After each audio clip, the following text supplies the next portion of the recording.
Olá, amigos da TV Justiça, já está começando mais uma edição do Direito Sem Fronteiras. Quem pretende morar nos Estados Unidos ou mesmo na Europa sabe que conseguir o visto permanente é uma tarefa árdua.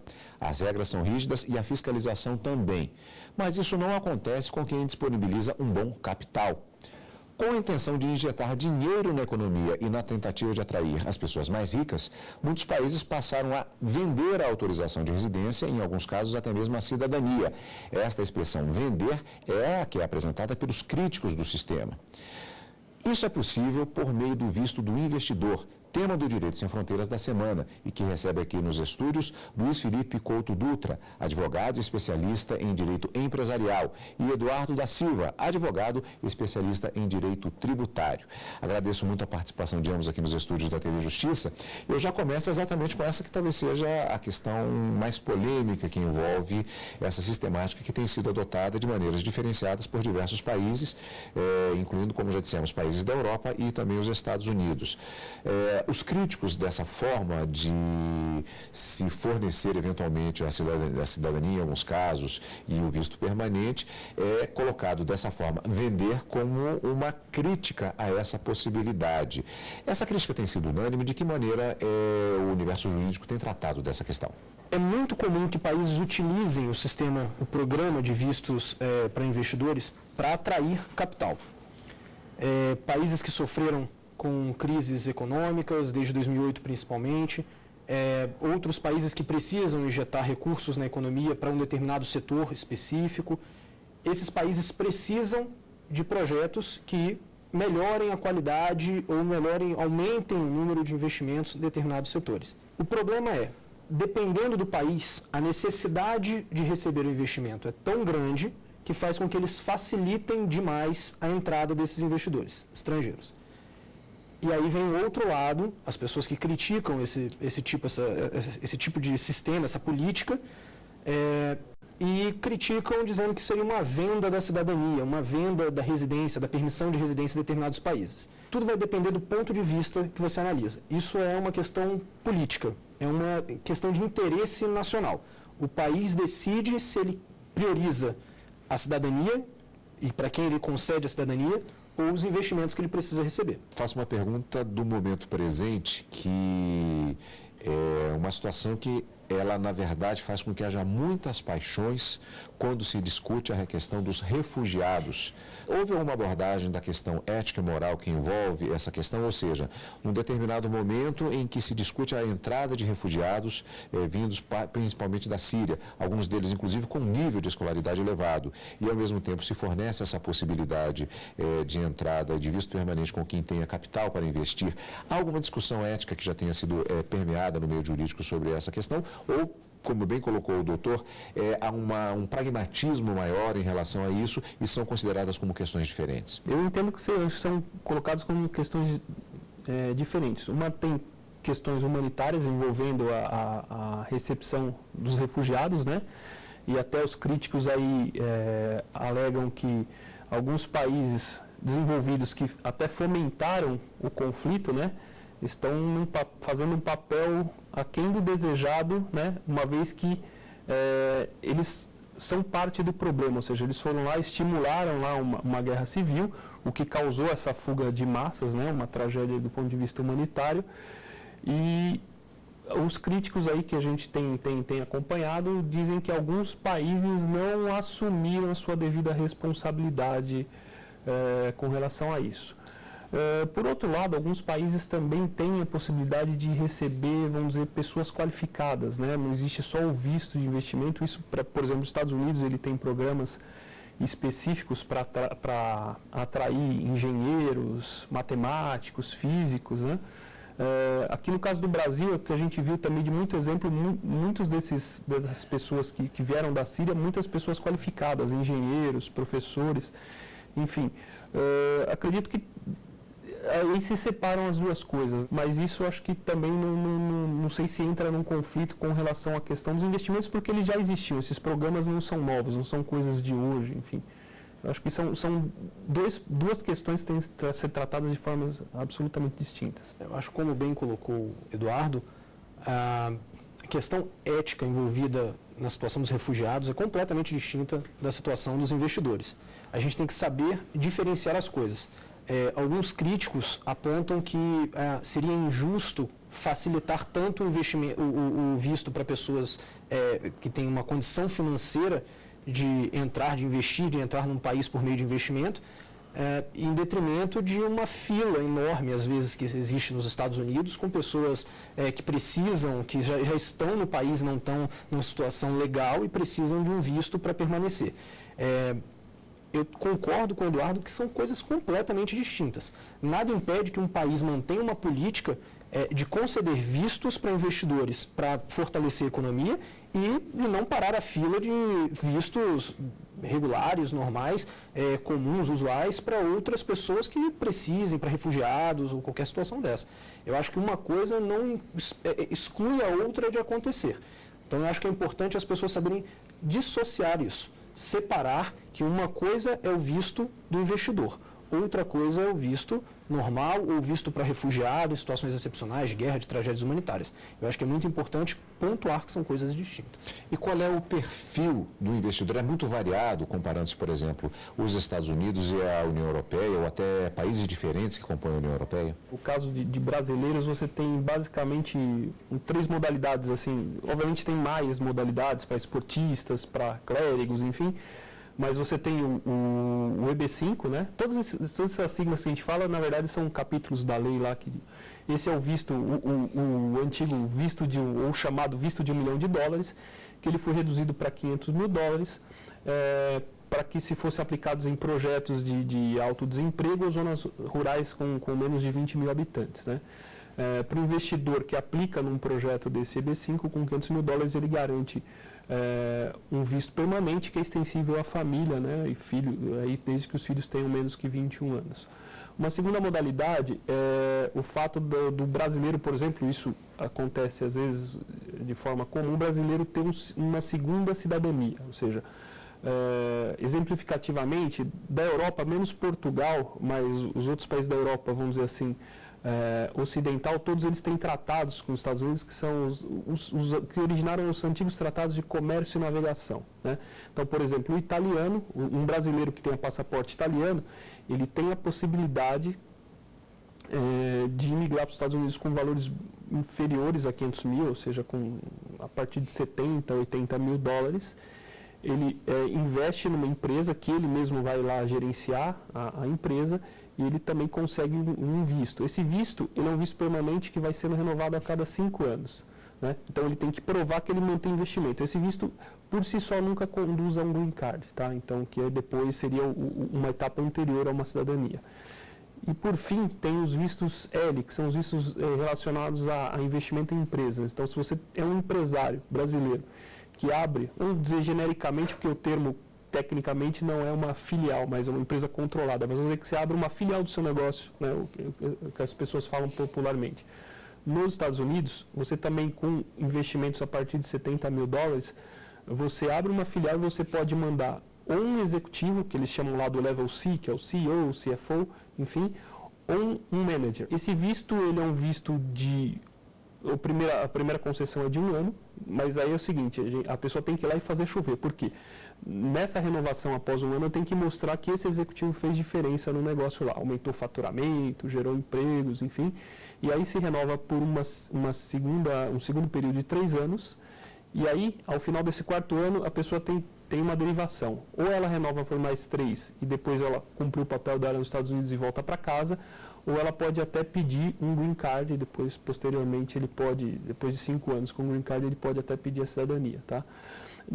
Nas modalidades Z e L que eu acabei de falar, na verdade, na lei não há qualquer valor. Assim, não falar, tem que gerar tantos empregos ou tem que investir X mil dólares. Isso não existe na lei. Mas a prática dos advogados de imigração que a gente tem contato, eles falam, olha, tem que ser um negócio que mostre que vai gerar empregos, então um investimento menor aí que 70 mil dólares não seria viável, né? Então eu diria que para fins de investimento, eu diria que são essas 3 grandes modalidades. Doutor, eu tenho um dado aqui que me foi repassado pela produção que diz o seguinte, que o projeto foi criado nos Estados Unidos, especificamente há 25 anos, e que já seria o responsável pelo fornecimento de 18 mil green cards, provavelmente exatamente na segunda modalidade, na outra modalidade que o doutor fez referência. E isso podemos dizer que houve um diferencial na participação desses investidores para a economia do país? Eu acredito que alguns países dependem dos investimentos estrangeiros. Outros países tentaram utilizar o investimento estrangeiro por meio da concessão dos vistos para melhorar a sua economia. No caso dos Estados Unidos é muito interessante porque os Estados Unidos é um país muito atraente. Ele tem muitos atrativos para quem quer investir de fato e é uma sociedade que atrai muito pessoas brasileiros, muitos chineses, muitos europeus, principalmente pela infraestrutura, não só para a sua vida pessoal, quanto para, de fato, investir e ter o seu rendimento. A princípio, a economia dos Estados Unidos recebeu investimentos, salvo engano, desde 1994, quando foi criado mais ou menos o programa de visto para investidor estrangeiro, ela recebeu uma injeção de aproximadamente 7 bilhões de dólares decorrentes da concessão desses vistos. Então, não dá para negar que, de fato, recebe-se muito dinheiro. Muitas empresas fazem um cadastro junto ao Serviço de Imigração americano, até a SEC, que é equivalente à nossa CVM nos Estados Unidos, que para receber investidores, receber o investimento dessas pessoas que têm interesse em obter um green card ou uma cidadania. Então, por exemplo, existe o caso de uma rede hoteleira muito grande que se cadastrou para receber esse tipo de investimentos e apenas em 2014 ela recebeu 500 milhões de dólares em investimentos de estrangeiros. Então, conseguiu construir hotéis em Washington, hotéis em Los Angeles. Então, você vê que determinados setores estão aproveitando bem esse tipo de programa para desenvolver-se economicamente. Nesse primeiro bloco, nós falamos um pouquinho mais a respeito da situação específica dos Estados Unidos em relação ao visto de investidor. No próximo bloco, nós vamos para um rápido intervalo, nós vamos falar especificamente também a respeito das condições que são estabelecidas em países da União Europeia, por exemplo. Daqui a pouquinho, quando continuarmos a nossa conversa no programa de hoje sobre a legislação do visto de investidor nos Estados Unidos e na Europa. É só um instante.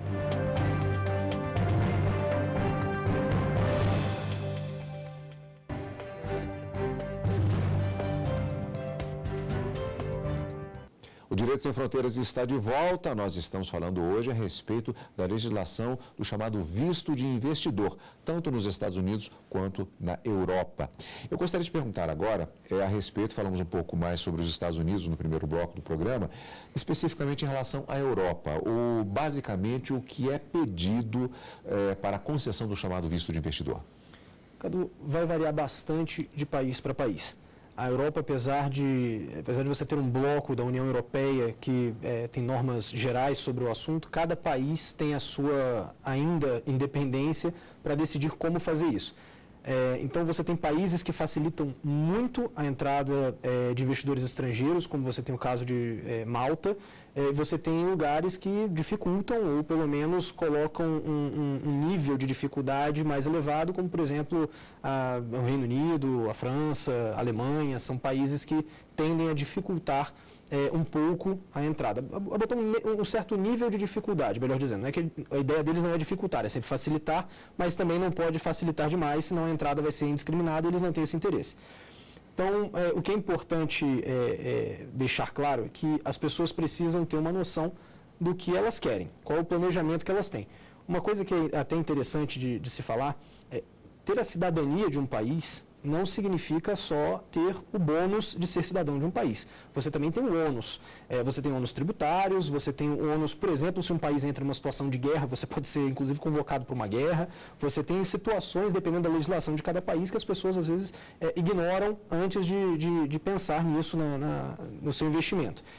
Uma coisa que tem sido feita também, pessoas têm procurado investir em países que facilitam a entrada de investidores estrangeiros, para por aí conseguir entrar na União Europeia numa situação mais fácil. Ou até em outros países. Como a União Europeia tem acordos com os Estados Unidos de entrada sem, por exemplo, visto de turista, então um cidadão que tem problemas, por exemplo, um cidadão iraniano que pode ter problemas para entrar nos Estados Unidos, ele conseguiria, com um investimento razoavelmente baixo, entrar em um país, ganhar a cidadania de um país da União Europeia, pertencente à União Europeia, que tenha facilidades excessivas, para daí ele conseguir se tornar um cidadão europeu e conseguir entrar nos Estados Unidos sem a necessidade de pedir um visto.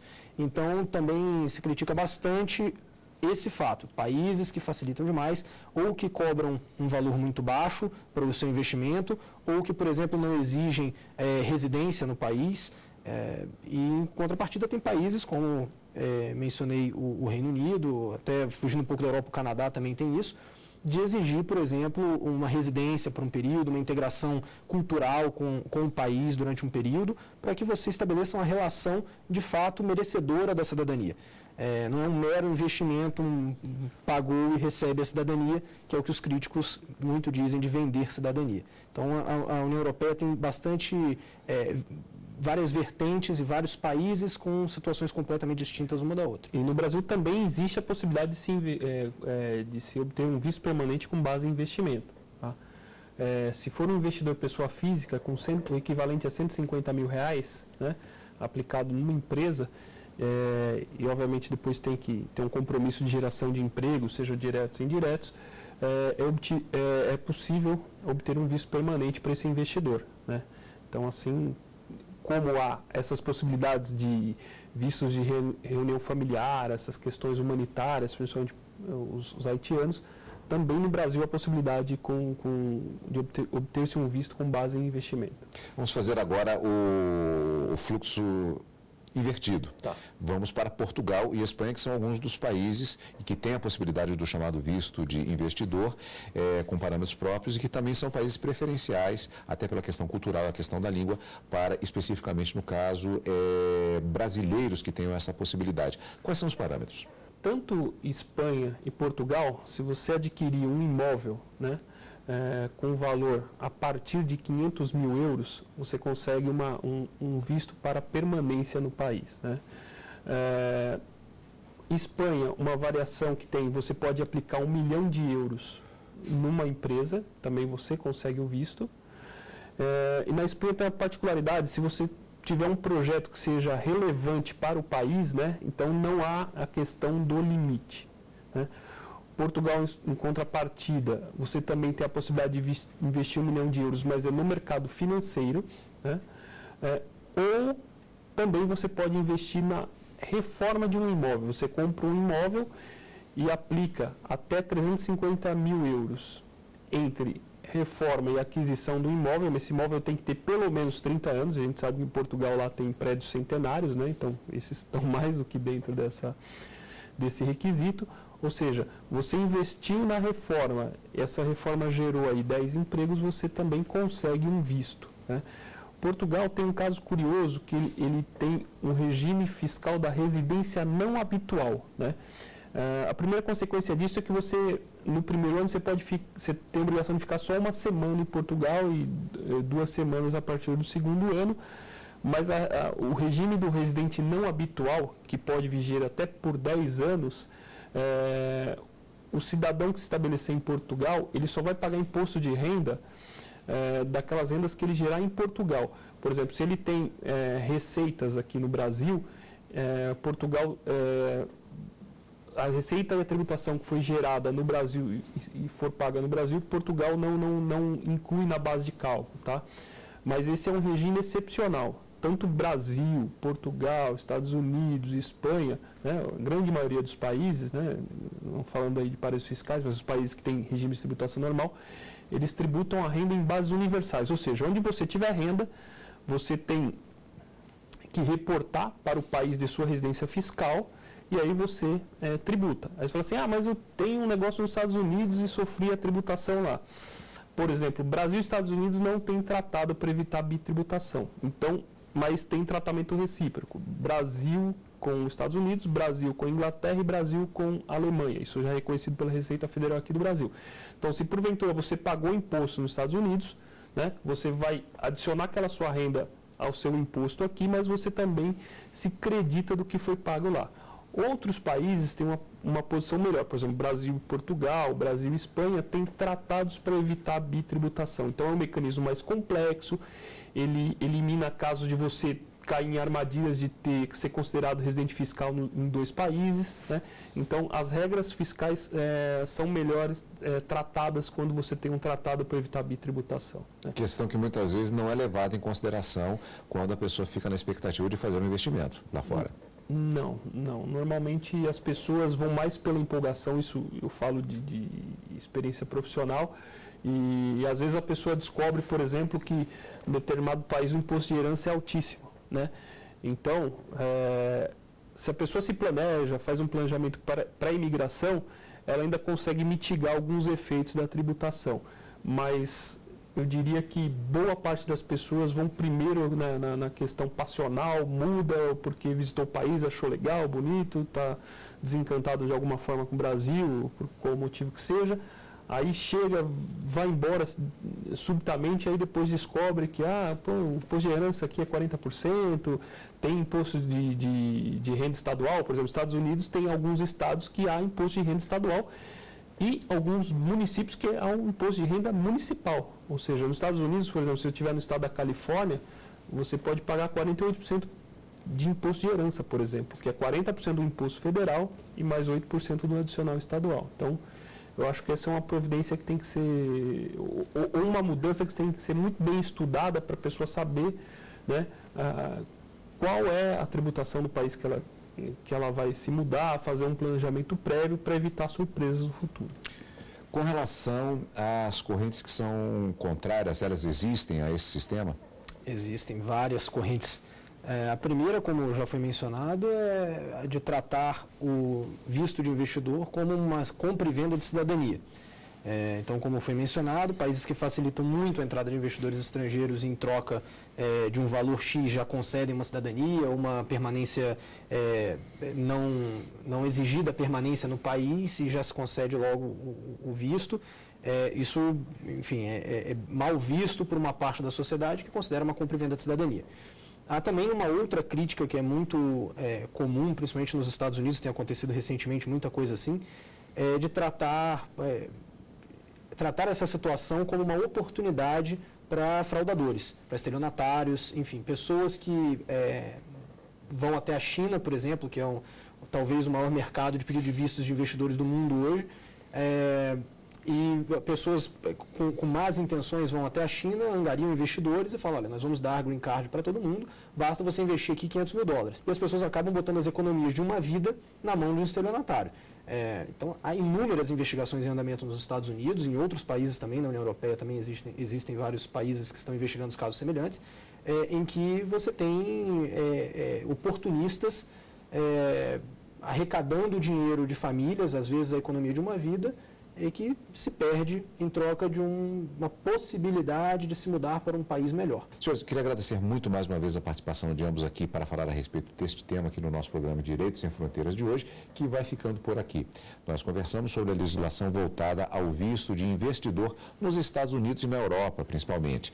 Quem nos ajudou no debate foi Luiz Felipe Couto Dutra, advogado especialista em direito empresarial, e Eduardo da Silva, advogado especialista em direito tributário. E você, amigo da TV Justiça, que se quiser participar do nosso programa, envie a sua sugestão para o e-mail direitosemfronteiras@stf.jus.br. E você também pode rever esta e outras entrevistas no site. Basta acessar tvjustiça.jus.br. Tchau, até a semana que vem.